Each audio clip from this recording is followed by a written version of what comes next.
Welcome to Scorched Earth and a general reading for the sign of Virgo, Sun, Moon or Ascendant for the month of May 2025. I hope you're well. I'm using the Llewellyn Tarot for you today. Here it is. Because it seems to, or people seem to like it, I'm going to pull another oracle card from this Liminal Forest deck. It is really quite extraordinarily beautiful and I think it was quite helpful during March and April. So yes, other things to tell you. If the reading resonates with you and you would like to go a little bit deeper, there will be an extended that you can access at the end. That is via the first or second link in the description box. I'm not sure, it'll take you to Selfie at least anyway. Or you can come and join me on Circle. We run classes and all sorts of things over there. So if that sounds like it might be your bag, you know what to do with that. But let's get straight on with this, Virgo. Flip this around. Yeah, let's do the oracle card first. That would be a good idea. So we'll go 5, 4, 3, 2. And let's do a big one for the last one.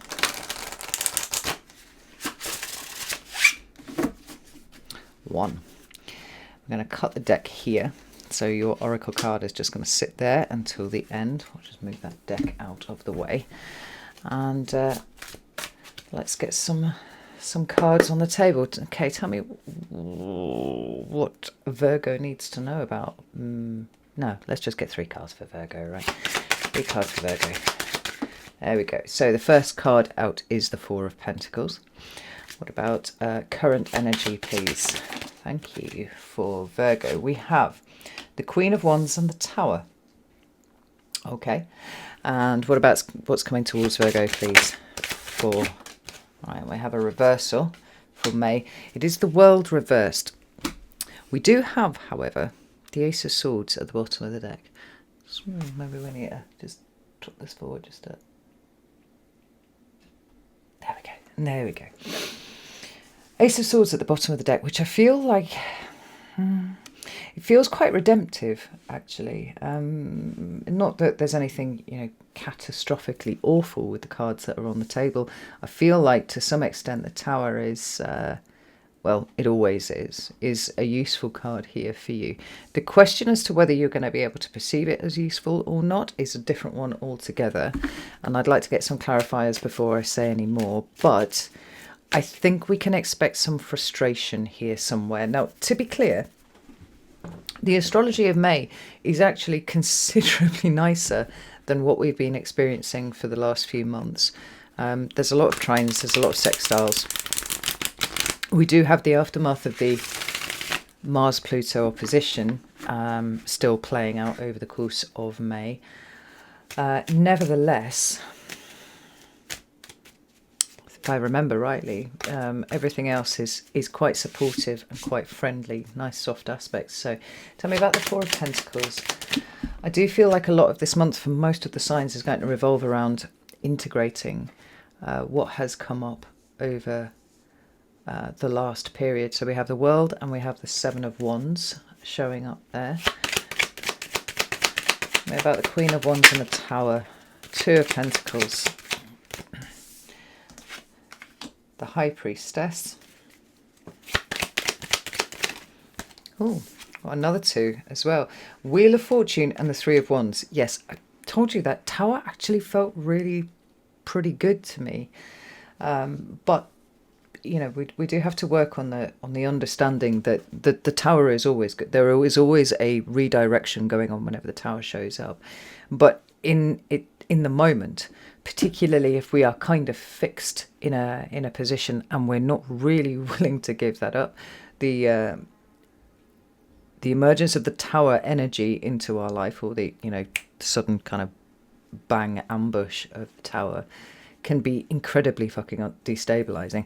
Tell me about this World card in reverse. We've got the Lovers card, and we've got the 2 of Wands, which is very interesting because we go 3-2, but it's kind of in alignment with this World reversed card. So we have the Hierophant at the bottom of the deck here, card that represents the sign of Taurus in the major arcana. It also represents things like structure, hierarchy. It can represent business, it can represent society, it can represent all of these kind of things, where there is kind of like an established order of something. And we see the truth about some sort of established order that you have going on. And I do feel like this month is, I don't want to call it a pivot, because I don't think it is quite a pivot, but I do think it is filled with far more information than you have been able to access. And a lot of this is coming via unexpected routes. I think that's probably the best way to put it. Now, where? I don't even know where that's gone. I've lost my little stick of selenite, so I'm just going to fiddle around with a pen instead. Let's get a pen out here so I've got something to point with and fiddle. Anyway, we start over here with your recent past, and it is the Four of Pentacles. Now, when I was talking about things being quite rigid and quite inflexible, generally this is an energy that we associate with the Four of Pentacles. Additionally, also with the Hierophant. And it talks about kind of clamping down too hard on a particular status quo that we don't want to change. Now, on the flip side, we can be talking about core values, we can be talking about your principles, because what we're talking about, things that have such inherent value that we do not believe that they should be released, right? Now, whether that's from a positive perspective or a negative perspective, it's a question of discernment to try and work out which one of those it is. Sometimes we clamp down out of fear, and the fear is that, you know, whatever we have is not going to return to us in any meaningful way. So like Smaug the dragon, we have to sit on our gold and say, no, it's not happening, it's not changing. But conversely, if you can see things like, if you can see things getting thrown out, you know, as per like the baby in the bathwater, where things that are actually really important are getting lost, then the Four of Pentacles can show up as something that we believe must be preserved, right? So you have to take it as it resonates to you. But what's quite interesting is that we have the World card showing up right underneath. Now, I feel like, Virgo, and this would be in alignment with the fact that the South Node is in your sign at the moment, I feel like we've got a minor cycle completing, which is leading to, it's pushing towards, although not affecting, the completion of a much larger cycle. And the reason why I say it's in alignment with that is because when the South Node transits through any sign, what we have is deep discernment, but a kind of spiritual balancing. What have we learned? What is valuable? What do we keep? What do we release? If you think about it, it's kind of the essence of the Four of Pentacles in practice right there. Being able to discern in every single situation whether what you're trying to hold on to here, you're holding on to out of fear or out of a desire to preserve because it is inherently that valuable.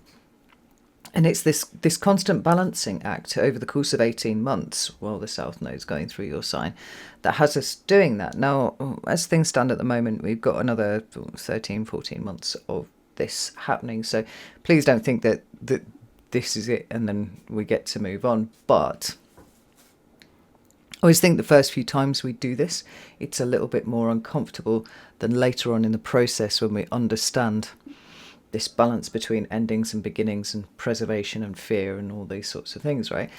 And we've got the Seven of Wands. Now,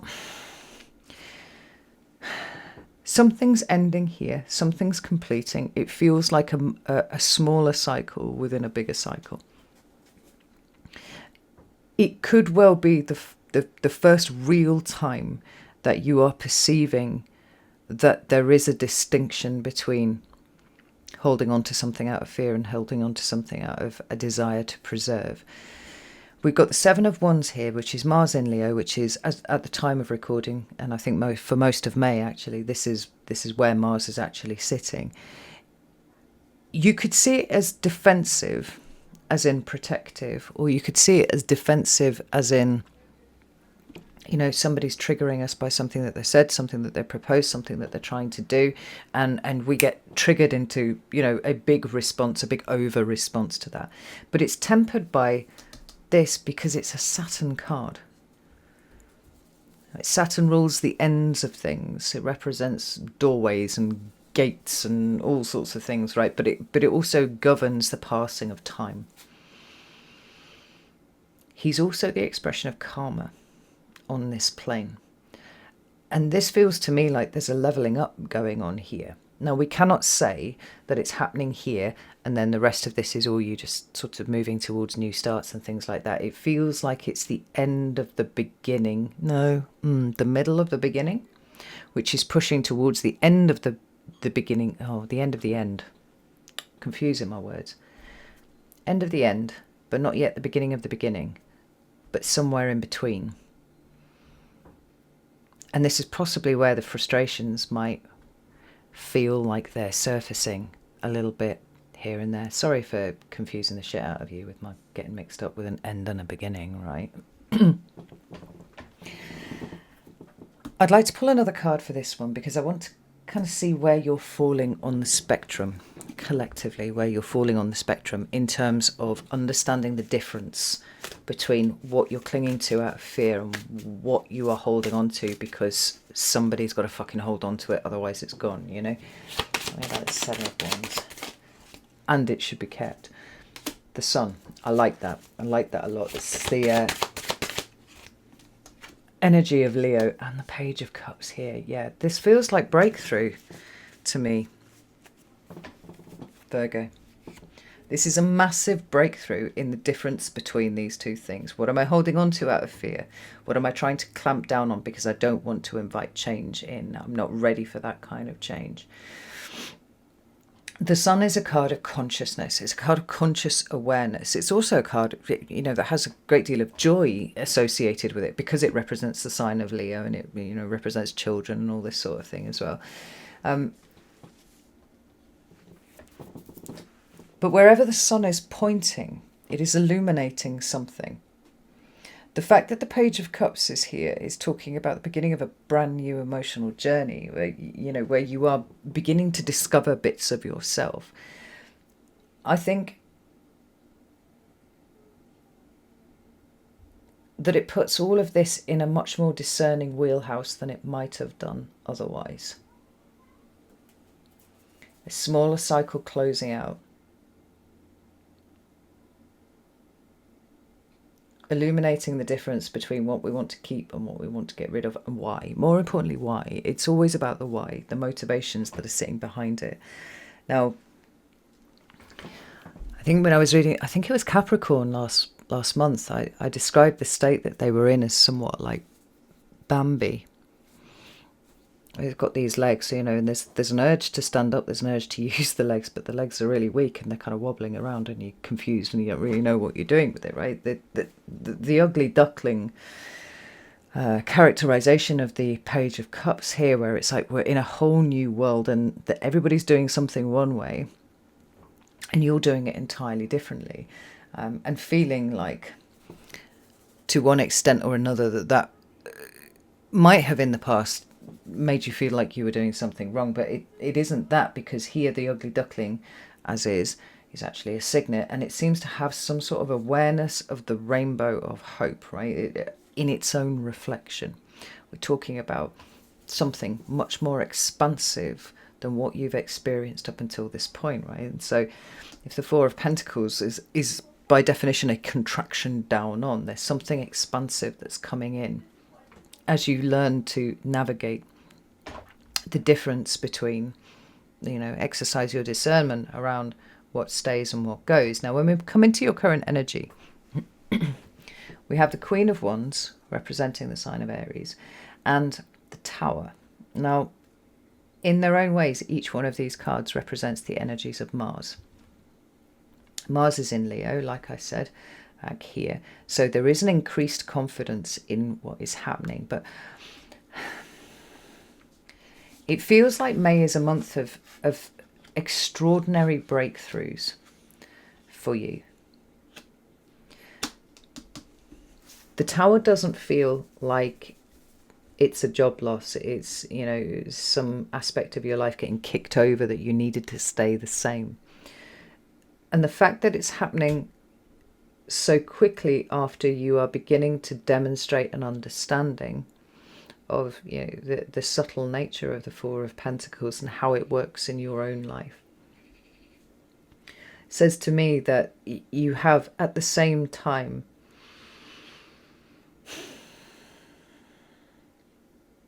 opportunities emerging, opportunities presenting themselves, but more importantly, the presence of mind to be able to see them for what they are as they are happening. So it could well be that in the current moment, you're actually experiencing things that are of a more standard tower disposition. But you're able to look at it and say, I see where what is no longer serving me, quite frankly, is being taken out of my life. And I'm cool with that. I'm okay with that. The Queen of Wands, as well as representing the sign of Aries, is for me an energy of understanding our motivations for doing things. Now, everything that I was kind of talking about right here, the development of discernment and whatnot, is all part and parcel of understanding our motivations for doing things. It's all very well just doing a thing.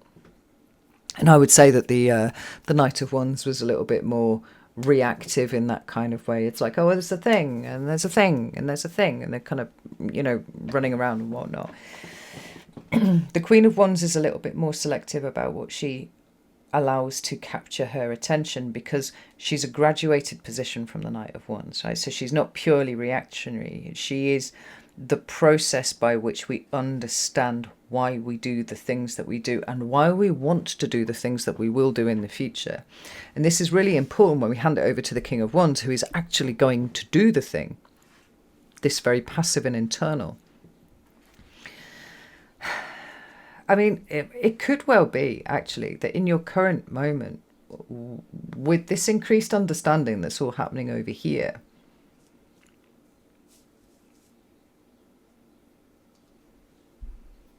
that the Tower is happening entirely internally, Virgo. Sometimes, we get stuck. We get stuck in our minds, we get stuck in our hearts, we get stuck in our material situation, and the more we wriggle, the more we seem to be locked up tight. And we look around and we might go, well, if only this thing would just fucking sort itself out, then everything would just feel better. It would be great. There would be a release of tension and all this sort of stuff. But sometimes, almost all the time, in fact, the reality of the situation is that, sorry, I've just noticed that our camera's frozen. Let's get that out of the way. The reality of the situation is that what needs to change is us. And sometimes when we change in the face of something that is feeling intractable, it's feeling like we can't do anything with it, even though nothing changes, everything changes, because the eyes that we're using to look at the situation are different. It's a bit like getting a different perspective in from somebody that you know and respect. You kind of tell them in details of the thing and they're coming up with answers that you never even thought of, because you're locked into that situation and they're not. They've got a bit more of a bird's eye view of things. I think that's where you are, Virgo. Because look at this, right? We've got Pentacles energy, which is good, right? But it's Capricorn energy specifically. So it's cardinal, it's pointing in a direction. It's a few steps back from a Four of Pentacles, but in the best possible way. She's saying that what you've been doing is kind of working out the difference that we were talking about before, and starting to come down to something that is truly valuable for you, and then doing something with it. Now, this Two of Pentacles, like I said, it's the card that seems to vary the most across all decks that I own. I own an obscene number of decks. The depictions are always very, very different, and the energy that comes off them is always very, very different. Now, in this case, we've got a woman who seems to be in quite a balanced state, who is not exerting too much energy at all in keeping these two pentacles up in the air. She's even got a smile on her face. She is at a crossing, or it was to say, a crossroads here. She can pick one way or the other. But rather than being a card of coping under extreme stress, which is sometimes how the Two of Pentacles is depicted in other cards, we've got someone who's actually just, for the moment, kind of happy to stand at the crossroads, doing her thing, doing it with ease, and waiting to see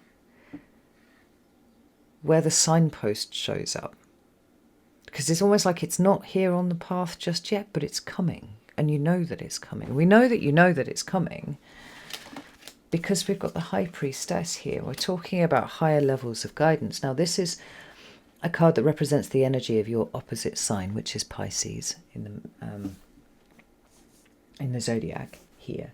And so, obviously, currently the North Node is in the sign of Pisces. And I think it's fascinating that we have you standing at a crossroads, which is not a standard depiction in the Two of Pentacles. We don't usually get that. We get somebody, pulling off these gymnastic feats with pentacles and whatnot. But she's standing here. She's standing at a crossroads. She looks at ease with herself. She's not trying to force anything. And then we have the energy of the North Node, the energy of Pisces, the energy of where Saturn is actually sitting right now. He's not going to shift into Aries until the end of the month, the very end of the month. Almost being prepared to wait for guidance because something really fundamental has shifted internally for you and is quite likely in the process of shifting internally. Now,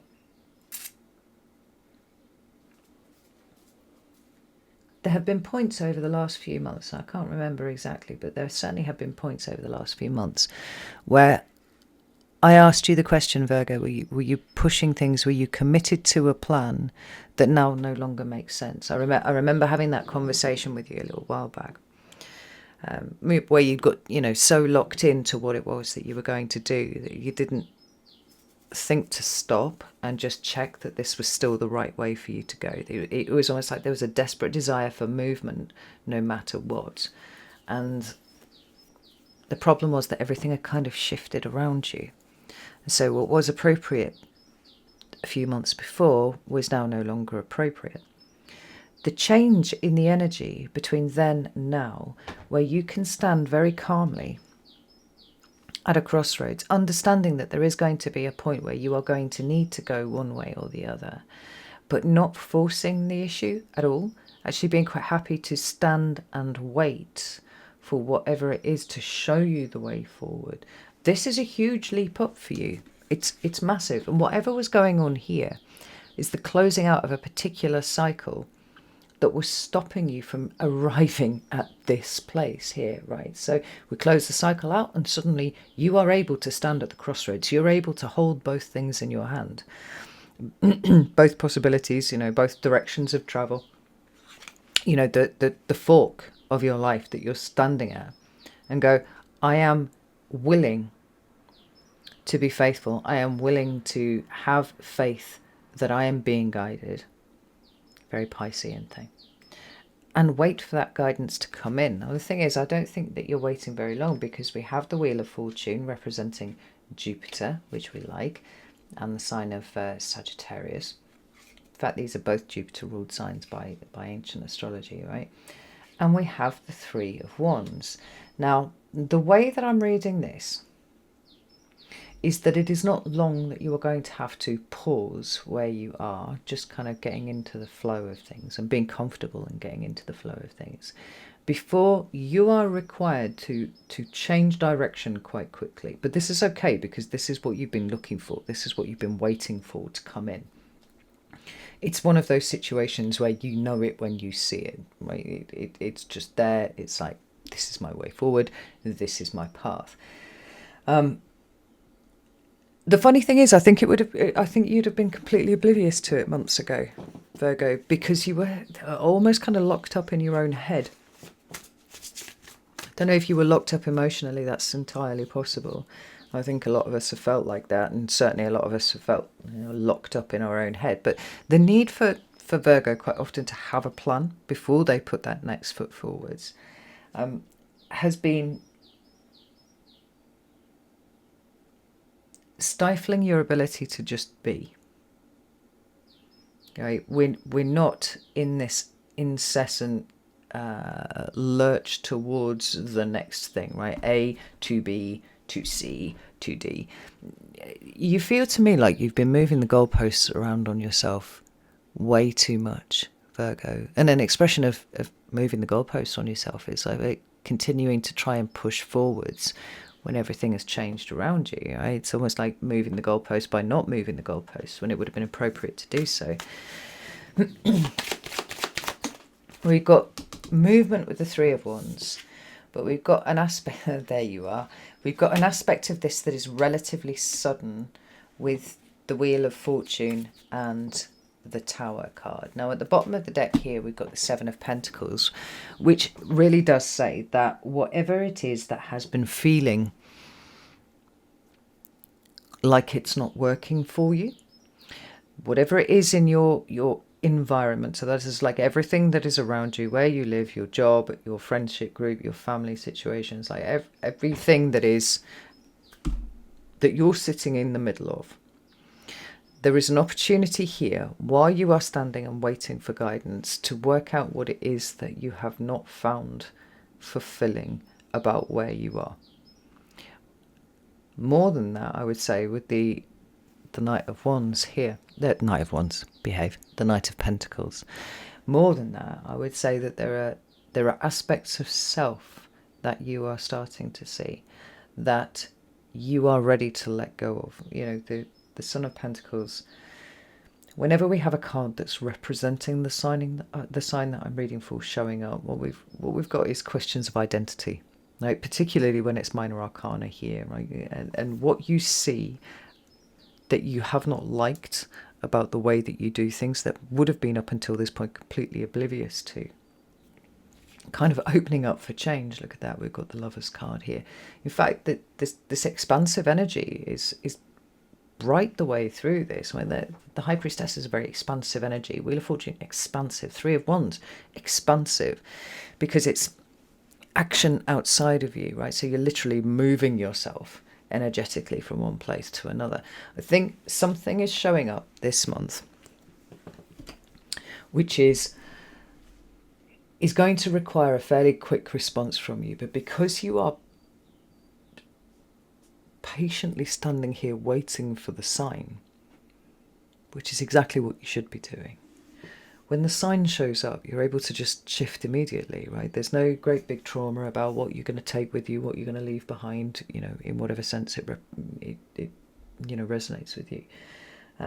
You know, whether it's like literal stuff or whether it's parts of you that would have been resistant to whatever opportunities are showing up here.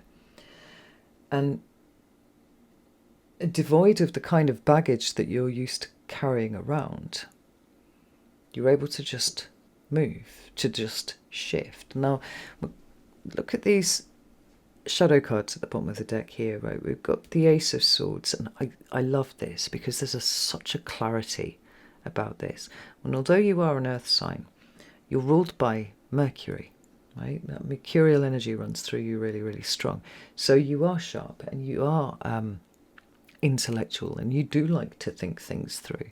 You like to have a plan. You like to be on top of all the facts of everything all the time. I think part of what the insane levels of frustration have been over the last few months is the fact that you just haven't had the fucking answers. And you should have, because you'd thought about it for long enough. You know, just like the rest of us, the answers have eluded you. The clarity is kicking in big time in May. And more than that, the clarity around, we'll notice that we've got the Nine of Swords underneath there. The structure that has been keeping you in a very restricted state versus an expansive state. Now, those structures could be internal. It could be, you know, it could even be as much as, you know, cultural shit with the Hierophant. Certainly religious. But anything, big institutions, society, marriage, things like that, right? There are lights being shone on the structures that you have worked within, and the structures, I think, now that are starting to break down, right? Which is forcing this adaptation in you, leaving behind what does not work. I mean, what we're describing here is the result of a spiritual awakening. And we can even see it actually here between these two cards. High Priestess and the Tower together, generally speaking, are indicative of big spiritual shifts, right? The High Priestess is bringing the internalized awareness that is elevating. And the Tower gives it that very sudden, shocking, oh my God, I can't believe I didn't see this before. But then when you tie it in with the other cards that we've seen here, it's like everything's happening at the perfect moment. Your consciousness is expanding. You're taking a critical eye in the best possible way over your entire existence, and even perhaps to an extent your identity, and just going, do you know what, like, I don't need that. I literally don't need that. And where these last few months have been marked by enforced stasis, there's a patient voluntary stasis that's been adopted instead, which is opening things up that could not have been opened up in any other way. And because you understand where you're coming from much more, it's like you can be much more deliberate and, to an extent, much more confident about the moves that you are making as they are showing up for you right now. You know, when we get into May, though, this is quite interesting. We have the world reversed. Now, you remember I said I felt like there was a bigger cycle here that was getting ready to conclude, but it hadn't quite yet reached the point where that was going to happen. We've got a smaller one concluding over here, bigger one over here. Because it's, although there's quite a lot of energy here of, you know, like I said, a patient pause, waiting for intuitive messages that are going to pull you in a particular direction, right? It's not all, and then, you know, matched with some sort of movement. It's not like it's just go, go, go from here on out. And I say that because there is a step back to the Two of Wands. I think what we see here is an initial burst in a particular direction, but then there is the time to stop and contemplate what that actually is. Now, the Two of Wands is the significant card in that, in my thinking there with that one, because it's taking us almost back to a crossroads kind of energy, not one usually depicted by the Two of Pentacles, but we see it's there, to a more fundamentally understandable nature of crossroads.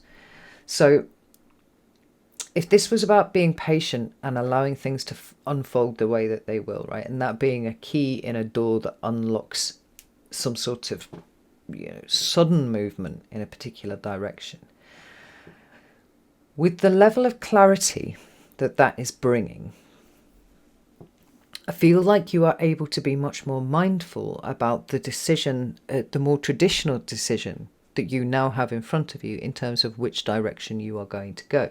We see the Lovers card here. It does represent equilibrium and balance and harmony. But for me, it's also a card of manifestation, and it's passive manifestation rather than the more active expression of it that we would expect to see in the Magician card, which can, you know, represent Virgo. For me, the Lovers card is about how the universe kind of like pulls you into alignment with it. And from there, things start to develop in a way that you don't anticipate, right? Because it's taking you out of your level of consciousness and depositing you somewhere else. What you have to examine,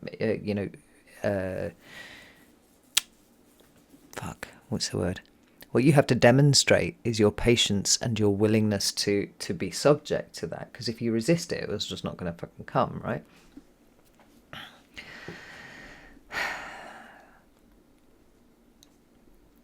But what this says to me is that the inevitable completion that this card represents, which is coming, and it's not too far away, is achieved by way of a process of a deeper understanding of what it is that the universe wants from you, but also to provide for you.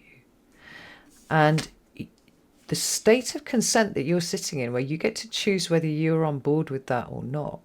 Now, everything that we've talked about here between these cards makes me feel like you are on board. And I feel like there's more of a traditional crossroads that's showing up with this one. And it's like, well, you know, you can either sit where you are now, or you can head off in this direction.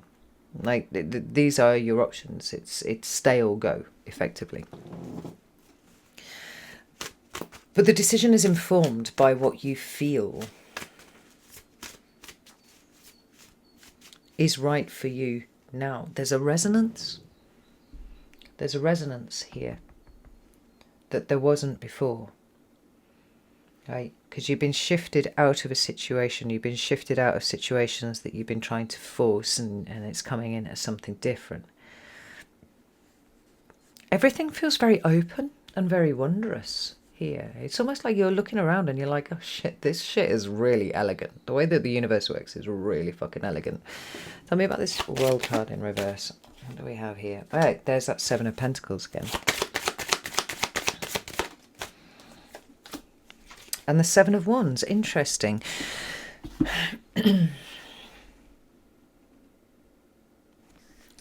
This feels more like you choosing. Because that's the other thing that the Lover's card can represent, is actually a choice. Just as the Two of Wands represents a choice. Right? You being called to exercise the choice. Sometimes it's about waiting for the universe. Right? And waiting for the intuitive bumps that are going to take you in one way or another. Right? The signposts that are issued to you. Being aware of the signposts. Other times, it's about understanding where force of will is the thing that is needing to be exercised. I think this is the thing that's bringing the cycle to completion for you. Seven of Pentacles is continuation, right? It was the card that we had at the bottom of the deck. I shuffled the deck and then it jumped out again, right? Continuation of present circumstances where we can see what we don't want. We can see what we don't want to leave, what we don't want to take with us. But we can also see how part of us wants to get out of this crushing inevitability of the stuckness of where we were before. Right? There's almost like an acceptance of, willing acceptance of a little bit of novelty, a little things being kind of, new and whatnot, rather than this very, very dull, very, very grey, very, very linear path. This is absolutely in alignment when we have some sort of big consciousness jump. It's like the life that we've had is just not, it's not vibing with us anymore. We've got to go do something else, right? So there's a continuation of that energy right here. It's coming up with the Mars in Wands card of the Mars in Leo card of the Seven of Wands. Now, like I said, Mars is going to be in the sign of Leo for the whole of May, more or less. And with Mars in Leo, we are more confident. When Mars in Leo is in Leo, we're more willing to take a chance on things. We're more willing to put ourselves out there than when Mars was in Cancer. Mars in Cancer is very contracted, very internal, very defensive, very like, no, I separation almost between you and the world. Mars in Leo, it's an externalization of that energy, and it's like, nah, fucking hear me roar, right? I'm going to say everything with my full chest. I'm going to do everything with my full chest. I'm going to put one foot in front of the other, and I'm going to see where it takes me. Now, that energy isn't quite showing up as we would like, because it came out a bit on the piss like this, right? But it's coming, and I think there's a palpable difference between the beginning of the month versus the end of the month in terms of the level of confidence that you are exhibiting in the choices that you are making, the decisions that you are making, because it feels like actually May is full of these little Two of Wands moments, and actually in the long term, the biggest changes are made by the small incremental movements that are happening frequently, right? We can really change direction with those, and they're more likely to last. But because we have both cards here representing choices, representing crossroads energy, and it's permeating right the way through the month, it's like, Virgo, this would be a really, really good month. Now you have achieved a degree of clarity that you didn't have before, to start you pushing Right? Universe pushed you here a little bit, and it was like, what are you going to do with this? Are you going to build up the momentum that inevitably will see this considerably bigger cycle close out and a new one be introduced in its place? Because it seems to me like the universe is putting everything in your path in terms of breadcrumbs for you to follow. And you are able to see them in a way that you weren't before because you've taken the blinkers off over here. You're much more attuned, you're much more tuned in. Like you feel really sensitive, but in a good way, not in an overstimulated, oversensitive way. It's kind of like, all right, well, objective. I think that's the word that I was really objective. And the things that might have frightened you before, they don't seem to be having the same sort of effect on you. And you're like, no, okay, I'm going to go this way. I'm going to keep doing this. And I'm going to keep doing this. And ostensibly, all of this seems to be just simply to correct the problem of whatever the Seven of Pentacles is. But there's something bigger going on here with you on that one, Virgo. Something much bigger. And I like it. Because you've outgrown your circumstances. But also I think you're starting to appreciate the rigidity of your thinking sometimes and how that has caused the stuckness rather than been a response to it. Which is very, very interesting. Let's have a look at this here. Well, the card is intuition. Intuition is the order of the moment over here. I feel like intuitively led action is the order of the moment over here. But it looks like your intuition's had an upgrade. And mayhap because you've made space for it. Over here, whatever's been let go over here and sufficient that you've been able to actually just stand still for long enough. It's not, I must do this, I must lurch from one crisis to another. You know, the crisis of the moment is in the eye of the beholder, and your eyes have changed. So even if the tower felt like it was something, you know, relatively standard and tower-like, I just don't feel like you're seeing it in the same way. What you're seeing is opportunity. What you're seeing is an ability to be able to break loose from what doesn't feel good. And over the course of May, there's an increased confidence that actually you can do this and you can make this happen because your intuition is not only guiding you, but it's also setting you on the right path. And it feels like the evidential basis for that is actually in your own life when you're looking around and seeing how you're rectifying things that have been problematic. And more than that, kind of pushing out of your comfort zone without the terror or the anxiety that might normally have brought to you. If there is any terror or anxiety at all, it's actually to be found in the clinging to the stable, which is absolutely fascinating, Virgo. It's like a whole new lease of life.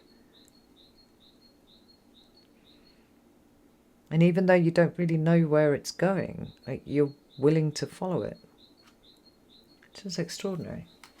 Right, I'm going to go to the extended now. Excuse me, she said squeakily. So if you would like to join me over there, you're very welcome to do so. You can do that on Selfie, you can do that on Circle. Like I said, the links for both are in the description box. I'd be delighted to see you in either place. Like, the energy of this month feels so different to the energy of the last few.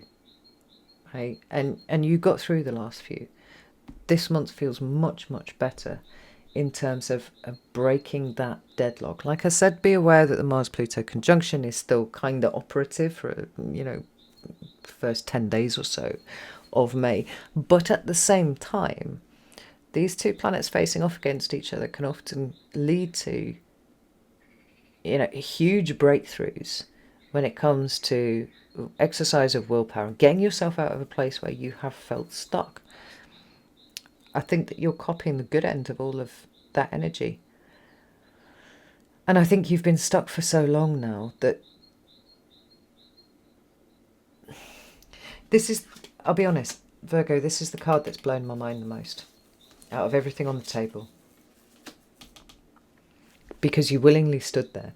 You voluntarily submitted to standing there being patient, waiting for the nod. It was not of the order of being stuck or trapped or operating out of fear or any of that kind of thing. It was like, no, I'll know when it's time. That's massive fucking growth. And you can expect everything to begin to change really quite rapidly as a result. So, with that, I'm going to go. Sorry about the disappearance of the camera here. Temperatures have started warming up where I am, so obviously my camera's decided it's going to start shutting down for no reason whatsoever. Anyway, know that I love you all very, very much, and I'll see you soon.